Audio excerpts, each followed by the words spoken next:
नाज़रीन अस्सलामु अलैकुम वरहमतुल्लाहि वबरकातुहू। सीधी बात के ताज़ा तरीन प्राइम टाइम में आप लोगों का इस्तकबाल है। नाज़रीन गिरामी, मैं अंसार अजीज़ नदवी इस वक्त आप लोगों के सामने एक अहम तरीन मौजू पर गुफ्तगू करने जा रहा हूँ। नाज़रीन गिरामी, आप अहबाब अच्छी तरह से जानते हैं कि RSS के 100 साल मुकम्मल हो चुके हैं उसकी बुनियाद को रखे हुए, और वो अब सदसाला जश्न में मसरूफ़ है। मुख्तलिफ़ इलाक़ों में, मुख्तलिफ़ रियासतों में उसके प्रोग्राम मुनक़िद हो रहे हैं, उसकी तारुफ़ी बातें सामने आ रही हैं, उसका माइंड सेट को लेकर के गुफ्तगू हो रही है, और मीडिया बड़े पैमाने पर उन प्रोग्रामों को लाइव पेश कर रहा है। कई कई घंटे उस पर तबसरे हो रहे हैं। ऐसे में RSS को किस निगाह से देखा जाता है, वो किस तरह का नज़रिया रखता है, इस पर क्यों पाबंदियाँ जो है उस वक्त लगाई गई थीं, और अभी भी मुख्तलिफ ममालिक, यूरोपियन के कई ममालिक में इस तंजीम को लेकर के किस तरह से देखा जाता है, ये जग जाहिर है इसका। लेकिन सत्साला इस जश्न के दौरान इफ्तिखार गिलानी ने बहुत सारी चीज़ों को बयान करने की कोशिश की है, जो मशहूर तबसरा निगार भी हैं और सीनियर जर्नलिस्ट भी हैं, जिन्होंने अपनी उम्र का बहुत बड़ा हिस्सा जर्नलिज़म में गुजारा। उनकी एक मजमून शाये हुआ था और बहुत सारी तफसीलात फराहम की, तो सोचा कि आप लोगों के सामने भी रखूं। उन्होंने लिखा है, हिंदू कौम परस्तों की मुरब्बी तंजीम राष्ट्रीय सेवम सेवक संघ यानी RSS आजकल अपने क़याम का 7 साला जश्न मनाने में मसरूफ़ है। RSS को अगर दुनिया की सबसे बड़ी गैर सरकारी मिलिट्री तंजीम कहा जाए तो बेजाना होगा। इस वक्त इस तंजीम के 75,000 शाखाएं मुल्क के तूल अर्ज़ में सरगर्म हैं।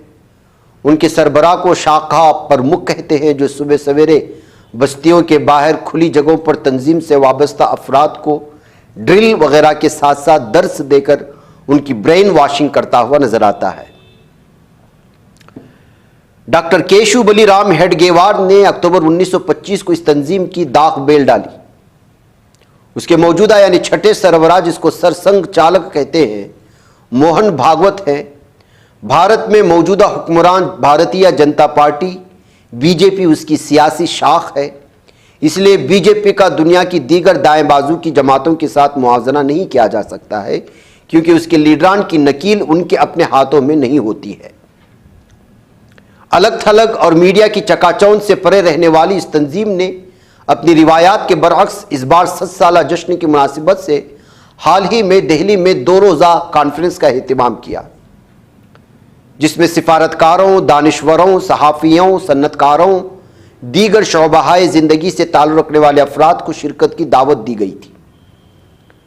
इस कॉन्फ्रेंस के आखिरी दिन सरसंघ चालक ने सवालात के जवाबात दिए, जो एक दिन कबल कॉन्फ्रेंस हॉल के बाहर रखे बक्स में डालने थे। सवालात के जवाब देते हुए मोहन भागवत ने कुछ ऐसी बातें की जो मुसलमानों के लिए इत्मीनान बख्श थीं। उन्होंने कहा कि इस्लाम हिंदुस्तान में सदियों से मौजूद है। उन्होंने कहा कि जो लोग समझते हैं कि इस्लाम ख़त्म हो जाएगा, वो हिंदू फ़िक्र फ़लसफ़े से रहनुमाई हासिल नहीं करते। ये तनाज़ा तभी ख़त्म होगा जब दोनों जानिब एतमाद कायम होगा। सबसे पहले हमें ये तस्लीम करना होगा कि हम सब एक हैं। उन्होंने ये भी कहा कि बाबरी मस्जिद की जगह पर राम मंदिर बनवाने में RSS ने कलीदी किरदार अदा किया, और उसके कारकुनान दीगर 2 मसाजिद यानी बनारस की ज्ञानवापी और मथुरा की ईदगाह मस्जिद को मंदिर बनवाने की मुहिम चलाने के लिए आज़ाद हैं, मगर उनके अलावा हिंदू समाज को हर मस्जिद की बुनियाद के नीचे मंदिर ढूंढने की ज़रूरत नहीं है। यानी दीगर मसाजिद की तहफ़्फ़ुज़ की उन्होंने एक तरह से गारंटी दे दी। इनके इस बयान से कई मुस्लिम लीडरों की बाछें खुल गईं। जमीयत उलमा हिंद के सरबराह मौलाना अरशद मदनी ने मोहन भागवत से दिल्ली में मुलाकात भी की। उनके दूसरे धड़े के सरबराह महमूद मदनी ने भी संघ के सरबराह के बयानात का खैर मकदम किया। लेकिन क्या किया जाए, RSS का हमेशा से दोहरा रवैया रहा है। भागवत ने इस उम्मीद अफजा बयान के 2 दिन बाद ही दिल्ली के नवाह में इंतहाई मुतमव्विल कसीर मंजिला हाउसिंग सोसाइटी के अहाते में RSS के मकामी प्रचारक ने एक नशिश रखी थी। मेरे एक साबिक सहाबी कुलीग इसी सोसाइटी के मकीन हैं। उसके मुताबिक शाखा प्रमुख ने एक तवील तकरीर की, जिसमें मकीनों को बताया गया कि वो मुसलमान सिक्योरिटी गार्ड्स रखने से परहेज़ करें। अलावा अजीज सोसाइटी या फ्लैटों के अंदर मुसलमान इलेक्ट्रीशियन या प्लम्बरों या सब्जी बेचने वालों को घुसने न दें। अगर घरों में काम करवाने के लिए टेक्निकी अमले की ज़रूरत हो तो आरएसएस की मकामी शाखा से राब्ता करें, वो मोतबर हिंदू अमला भेजा करेंगे। प्रचारक का मजीद कहना था कि हिंदुस्तान को असली आज़ादी तो सन 2014 में ही मिली। महात्मा गांधी अगर वाकई लीडर थे तो बरतानवी पुलिस या फौज के हाथों उनको कभी कोई खराश तक क्यों नहीं आई। फिर इनका यह भी कहना था कि 1000 साल गुलामी ने हिंदुओं को बुज़दिल बनाया है और मुसलमानों ने उनका इस्तेहसाल किया है। उनका यह भी कहना था कि कोरोना वबा में मुसलमानों के मुकाबले हिंदू ज़्यादा हलाक हुए। आखिर में उन्होंने इस सोसाइटी से वॉलंटियर भर्ती करने के लिए नाम मांगे। ये तो तय है कि ज़मीन पर सरसंघ चालक के बजाय मकामी शाखा प्रमुख का ही सिक्का चलेगा और वो नफरत को फैलाने का कोई मौका हाथ से जाने नहीं देता। मुझे याद है कि लालकृष्ण आडवाणी अक्सर बीजेपी का मुआवजा यूरोप की दाएं बाजू की जमातों से करते थे, लेकिन मारूफ कानूनदान और कालम नवीस मरहूम येजी नूरानी अपनी किताब आरएसएस मैंग टू इंडिया में लिखते हैं कि अगरचे फैसले लेने में बीजेपी बज़ाहिर आज़ाद दिखाई देती है, मगर आरएसएस का इस पर मजबूत कंट्रोल है। बीजेपी का ताकतवर तरीन एहलकार यानी ऑर्गेनाइजिंग जनरल सेक्रेटरी आरएसएस से ही आता है। इसी तरह दिल्ली में पार्टी के सदर दफ्तर का इंचार्ज भी आरएसएस का प्रचारक होता है।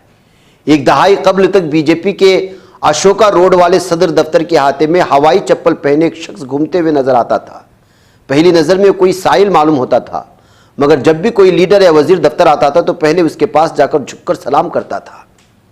मालूम हुआ कि यह आरएसएस के प्रचारक और बीजेपी के ऑर्गेनाइजिंग जनरल सेक्रेटरी रामलाल हैं। इसी तरह दफ्तर के मुंतजिम आर के सिन्हा भी सादगी के पैकर थे। ये दोनों अफराद दिन में करोड़ों का लेन देन और हिसाब किताब के जिम्मेदार होते थे। नूरानी के बकौल नौआबादियाती दौर में आरएसएस ने बरतानवी राज के साथ ताउन किया और आज़ादी की तहरीक में कोई किरदार अदा नहीं किया। आज़ादी के बाद उसने कई ज़ैली तंजीमें कायम की, जिन्होंने हज़ारों स्कूल, खैराती इदारे और क्लब कायम किए ताकि अपनी नजरियाती सोच को फैलाया जा सके। आरएसएस पर 1947 में 4 दिन के लिए पाबंदी लगी। बादजा आज़ाद हिंदुस्तान की हुकूमत ने उस पर 3 मरतबा पाबंदी लगाई। पहली बार 1948 में, जब नाथूराम गोडसे जो आरएसएस का रुकन था उसने महात्मा गांधी को कत्ल किया। दूसरी बार इमरजेंसी में, जो 1975 और 1977 में इमरजेंसी का जो दौर था 2 साल का, 1975-1977 के दौरान का इंदिरा गांधी वाला दौर, और तीसरी बार 1992 में बाबरी मस्जिद की शहादत के बाद। आरएसएस का ज्यादातर काम मुख्तलिफ शाखाओं के जरिए चलता है जो 1 घंटा अवामी मकामात पर मुनक़िद होती है। उनकी तादाद 1975 में 8500 थी, जो अब 75,000 हो चुकी है। ये इस वक्त हिंदुस्तान की सबसे ताकतवर तंजीम है, जिसकी अपनी निजी फौज है जो अपने रहनुमा की फिस्ताई तर्ज पर बनाई गई पॉलिसियों पर अंधाधुंध अमल करती है। इसके प्रचारकों में से एक नरेंद्र मोदी आज हिंदुस्तान के वजीर आजम हैं, जिसकी वजह से उसका असर कौमी जिंदगी के तकरीबन हर शोबे में नजर आता है। 1951 में उसने अपना सियासी महाज भारतीय जनसंघ के नाम से बनाया, जो 1977 में जनता पार्टी में जम हुआ, मगर 1980 में अलग होकर भारतीय जनता पार्टी के तौर पर दोबारा सामने आया। आरएसएस के नजरिया साज एम.जी. वैद्या ने 21 दिसंबर 2014 को सवाल उठाया कि हिंदुस्तान के मुसलमान कौन हैं।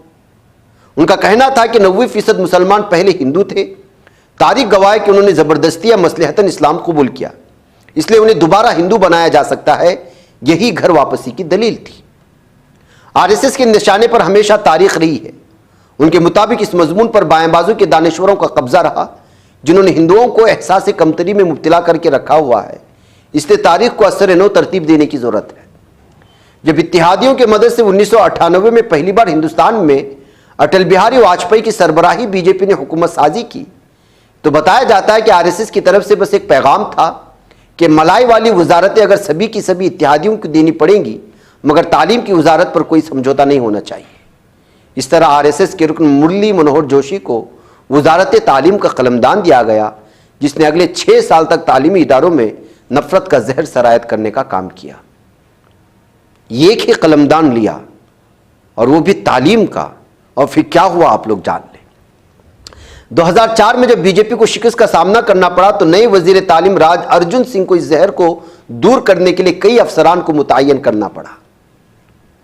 साल 2015 में Indian council of historical research को मोदी हुकूमत ने असर नो तश्कील दिया गया, ताकि नई तारीख दोबारा हिंदुत्व नजरियाती रुझानात के मुताबिक हो।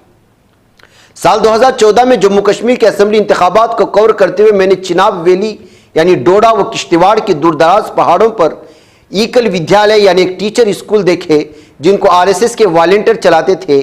कोई वॉलंटियर किसी कॉरपोरेट कंपनी का हिस्सेदार था तो कोई आईआईटी का ग्रेजुएट इंजीनियर। बातचीत करते हुए पता चला कि वो साल में चंद माह छुट्टी लेकर इस मुद्दत को संघ के कामों के लिए वक्फ कर देते हैं। आरएसएस की एक झैली तंजीम विश्व हिंदू परिषद के एक लीडर परवीन बाई तोगड़िया, जो पेशे से डॉक्टर और कैंसर स्पेशलिस्ट है, उसने भी एक बार मुझे बताया कि वो 15 दिन अहमदाबाद में प्रैक्टिस करते हैं और फिर 15 दिन तंजीम का काम करते हैं, जो इस वक्त इनसे जुड़े हुए नहीं हैं। मैंने इनसे इंटरव्यू के दौरान सवाल पूछा था कि 15 दिन आप किसी इंसान के कैंसर को ठीक करते हैं, फिर बाकी 15 दिन समाज में कैंसर फैलाने निकलते हैं, क्या यह दोहरा मेयार नहीं है? निहायत तल्ख लहजे में उन्होंने जवाब दिया कि वो बाकी 15 दिन भी कैंसर हटाने का ही काम करते हैं। उनके मुताबिक समाज का कैंसर मुसलमान मदरसा और मां किस्म है और वो उसको खत्म करने निकलते हैं। फरवरी 2015 को मोहन भागवत ने कहा, यह वक्त हमारे लिए मुवाफिक है। हिंदुत्व ही दुनिया का वाहिद नजरिया है जो सबको इकट्ठा करता है। हिंदुस्तान दरअसल हिंदू राष्ट्र है, ये एक हकीकत है। हमें आगे बढ़कर इस हकीकत में ढालना होगा। जब हमारा मुल्क अजीम होगा तो पूरी दुनिया को फायदा होगा। उन्होंने कहा कि अब सिर्फ तकरीरों से बात नहीं बनेगी, तंजीम को बढ़ना होगा। हिंदू समाज को मुत्तहिद और बेखौफ, खुद कफील और ईसार पसंद बनाना होगा। ऊंची जात के हिंदुओं जो मुल्क की आबादी का 15% है, को एक लड़ी में पिरोया तो जा सकता था, मगर बाकी 85% को इकट्ठा करने के लिए किसी दुश्मन को पैदा करना जरूरी था। इसलिए आरएसएस ने एक मंसूबे के तहत हर जात में किसी न किसी तारीखी हीरो को ढूंढा जिसकी माजी की दिल्ली की मुसलमान सल्तनत के साथ अनबन रही हो या जिसने मुसलमान बादशाहों का मुकाबला किया हो।